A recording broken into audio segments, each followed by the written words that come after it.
Assalamualaikum warahmatullahi wabarakatuh. Seluruh bangsa dan setanah air, jumpa lagi di channel Jagat Lupitu. Semoga dalam keadaan sehat, tak kurang satu apa. Rahmah barokah salam Allah curahkan untuk kita semuanya.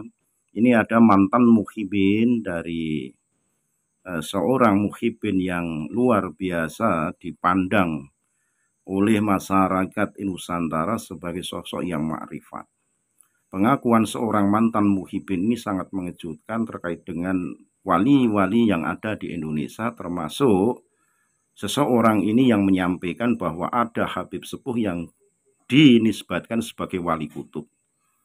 Sosok ini menceritakan manakala dia bertemu dengan oknum Habib maupun kiai, disampaikan siapa wali-wali afdal, wali-wali kutub di Indonesia, termasuk sosok seorang Habaib Sepuh ini dinisbatkan sebagai wali kutub, tapi diragukan oleh oknum muhibin ini karena sepak terjang, ya, cara berpikir, cara bertindak maupun perintah-perintah yang notabene sangat menyimpang dari sejarah-sejarah yang ada. Tentu ini akan menjadi sebuah permasalahan besar manakala dia meyakini dan dia disuruh untuk menyebarluaskan hal tersebut, sehingga muhibin ini dengan berat hati menyatakan keluar, dan saat ini justru berani membeberkan permasalahan-permasalahan yang dulu pernah dihadapinya saat beliau sosok orang ini menjadi muhibin seorang Habib Sepuh di Indonesia.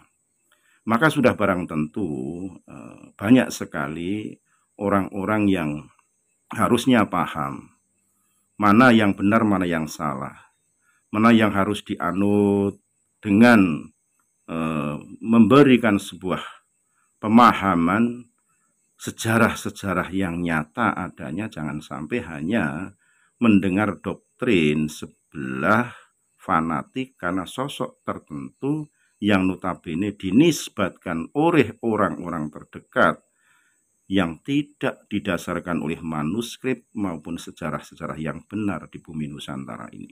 Segala khilaf mohon maaf, NKRI harga mati Nusantara milik kita. Assalamualaikum warahmatullahi wabarakatuh. Terkenal saat ini Lutfi bin Yahya. Ya, dulu saya pernah punya pengalamannya. Ya, lagi-lagi yang saya ceritakan tuh sedikit banyak ada pengalaman saya, karena kalau yang jauh-jauh dari itu, yang lain tuh channel yang lain sudah membahas dengan lebih bagus, lebih komplit gitu. Jadi saya hanya membahas yang sedikit bersentuhan dengan pengalaman saya, kemudian saya memberikan opini. Masalah benar salah saya serahkan kembali kepada teman-teman semua. Oke, dulu saya pernah pengalaman mengaji sebentar di tempatnya seorang kiai gitu, dan di situ buka kitab Al-Hikam, kitab Al-Hikam. Kemudian suatu ketika beliau itu membahas masalah kewalian gitu ya, itu memberikan informasi bahwa tentang wali-wali ya, wali kutub, wali imam, wali mujabah autad, wali ya macam-macam wali itu. Kalau wali imam itu kan katanya ada 4 gitu. Kalau wali kutub 1 di setiap zaman. Dan Lutfi bin Yahya waktu itu tuh memberi penjelasan kepada beliau, kiai yang saya ngaji Al-Hikam ini, bahwa di Indonesia ini ada 4 wali imam gitu. Yang satu itu Mbah Abdullah Salam Kajen, yang kedua itu Abdurrahman Wahid gitu loh. Tapi yang 2 ini nggak mau menyebutkan gitu. Pak Yai nggak mau menyebutkan. Posisi waktu itu Gus Dur masih hidup juga kan. Nah waktu itu saya ya amin-amin aja, percaya 100% waktu itu.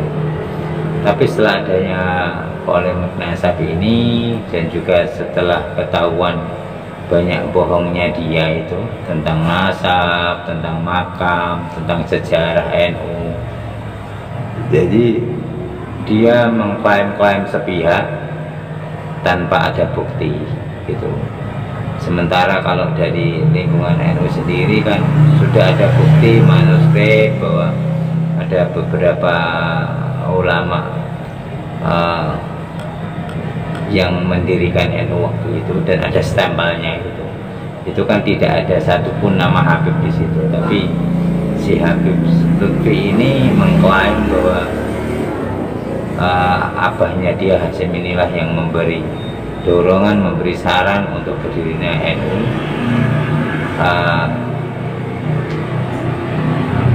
Ini sangat tidak masuk akal karena memang tidak ada bukti sama sekali, dan itu juga tidak dikonfirmasi oleh beliau para keturunan pendiri NU. Itu nggak ada konfirmasi itu, jadi tidak ada pernah ada selenting pun jejak-jejak pernah ada Habib yang ikut mendorong berdirinya NU. Jadi kebohongan inilah yang membuat kita jadi flashback gitu. Akhirnya kita jadi mengkoreksi semua yang dia omongkan gara-gara kebohongan yang telah dia ungkapkan. Selama ini terbongkar gitu, termasuk pemalsuan makam-makam dan juga pemalsuan sejarah itu. Nah, saya hanya melihat kalau sekarang, oh ternyata memang ada motif tersembunyi gitu, dimana juga telah diungkapkan oleh Romo Kiai itu Ihya gitulah, Nur Ihya KRT ya, Nur Ihya ya. Nah, itu bahwa bahkan bin Yahyanya dia itu saja tidak asli. Boro-boro nasabnya nyambung Rasulullah, ke bin Yahyanya aja tuh enggak.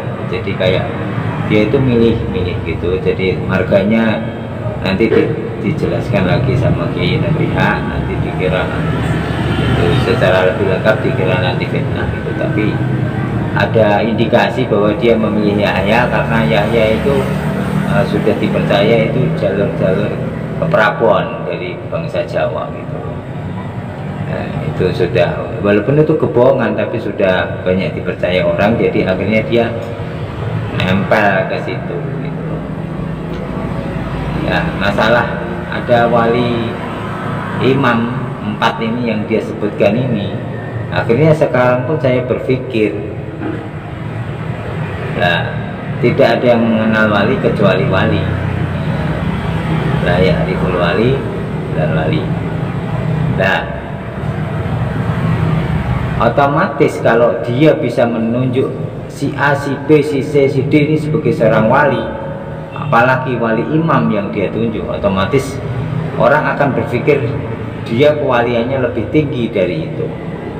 Jadi dia setara wali kutub ya, gitu. Jadi dia memberi kesan seolah-olah bahwa dia nggak perlu ngomong saya ini wali kutub, tapi dengan menunjuk bahwa Abdullah Salam ini wali imam, Gus Dur ini wali imam, otomatis dia kan memposisikan dirinya secara tidak langsung sebagai wali kutub, karena hanya wali kutub yang mengetahui posisi wali imam, karena wali kutub posisinya di atas wali imam. Nah, ini triknya dia juga yang kebongkar juga. Jadi memang lihai sekali waktu itu dia. Jadi dari hari ke hari selalu menanamkan hegemoninya itu secara halus.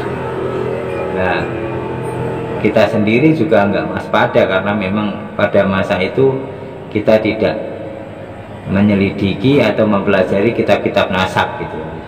Jadi para ulama-ulama sepuh dulu hanya mementingkan ilmu dan akhlak gitu. Jadi kitab-kitab yang berkaitan dengan akhlak itu lebih diutamakan, ilmu lebih diutamakan, tapi tidak nasab, karena nasab itu para ulama sepuh itu hanya berbekal husnudon saja gitu. Kalau memang dia ngaku ya biarin aja, kita percaya saja, selesai, apa untungnya nggak percaya gitu. Nah, cuman kalau zaman dulu kan semuanya triknya halus gitu, nggak kayak zaman sekarang. Anak muda sekarang memang Allah sudah menakdirkan begitu, memang dilalahnya memang harus kebongkar, karena kalau nggak ada bahan risik yang dimulai dengan risik dulu yang banyak okah, banyak pola, mencaci maki Gus Dur, akhirnya orang semakin hari akhirnya muncul lagi Taufik Assegaf ini yang semakin membuat porak-poranda semua rencana mereka gitu, maunya lebih cepat tapi malah nyongsop ke jurang gitu loh. Jadi ada Hanif Tos ya dan sebagainya itu, akhirnya kebongkar semua termasuk Yayasan Diabetanesia yang mencari makam-makam keramat gitu yang sudah beranggotakan 6.000 orang. Nah kemarin yang di Tegal Banyumas itu membubarkan diri ya, itu udah mulai gitu. Jadi intinya akal bulus dia untuk menunjuk si A si B si C yang pada masa itu yang disebutkan dua itu, Mbah Dola Salam sama Mbah Gus Dur. Mbah Abdurrahman Wahid ini kiai tersebut sayangnya juga nggak menyebutkan yang dua, nggak mau gitu. Barangkali juga beliau salah satunya, jadi beliau nggak mau menyebutin gitu. Jadi intinya bukan ke beliaunya, tapi intinya yang mengatakan itu kan Lutfi bin Yahya itu akhirnya kan elektrik dia untuk akhirnya diakui sebagai seorang wali besar atau wali kutub itu. Berhasil karena dengan menunjuk Gus Dur sebagai wali imam dan Mbah Dola Salam sebagai wali imam.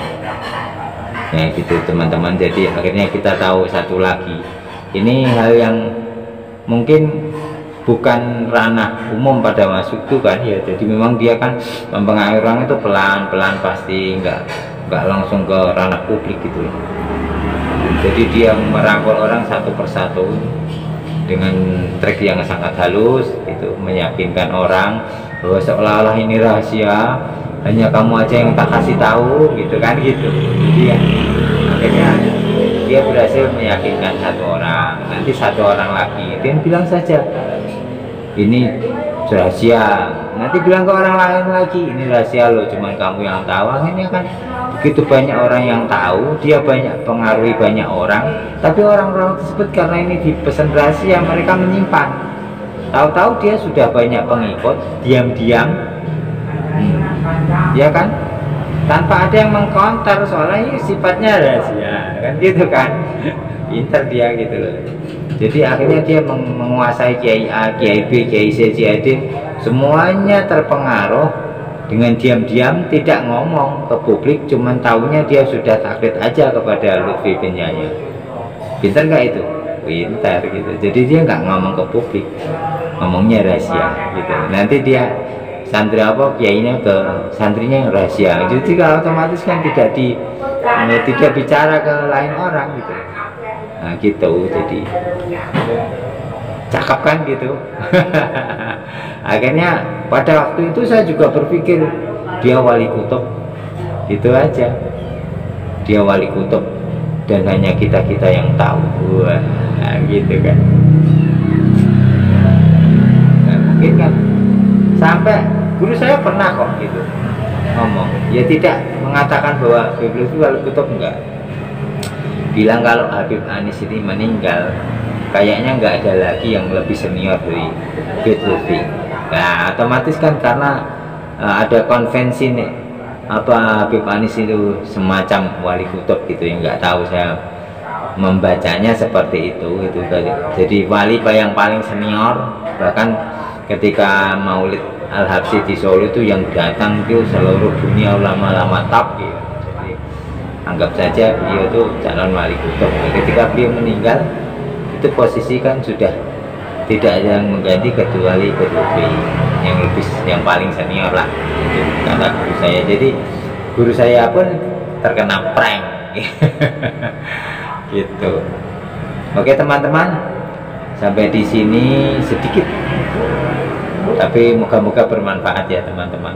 Kalau yang heboh-heboh tentang yang lain itu, wah channel yang lain yang sudah top kayak dari channelnya Romo Kiai Nurihya, terus dari channelnya Dr. Sugeng Yubiarto dan sebagainya, itu udah itu membahas yang sudah kelihatan gitu, ada datanya. Kalau saya kan tidak terlalu punya data, memang nggak punya data saya kan. Nah, kalau saya mengungkapkan yang sudah diungkapkan orang ya bisa saja sih banyak YouTube seperti itu. Saya lebih suka kalau itu pun ada menyebutkan itu kan sebagai pelengkap saja gitu, sebagai pelengkap atau sebagai dasar pemikiran akan opini saya gitu. Jadi kalau itu suatu berita, jadi kita punya opini sendiri tentang berita itu. Ya, sampai di sini dulu teman-teman. Semoga kita semua selalu diberikan oleh Allah taufik hidayah dan inayah. Selalu begitu teman-teman ya, kita mohon selalu taufik hidayah dan inayah, dan berikan kesehatan ya.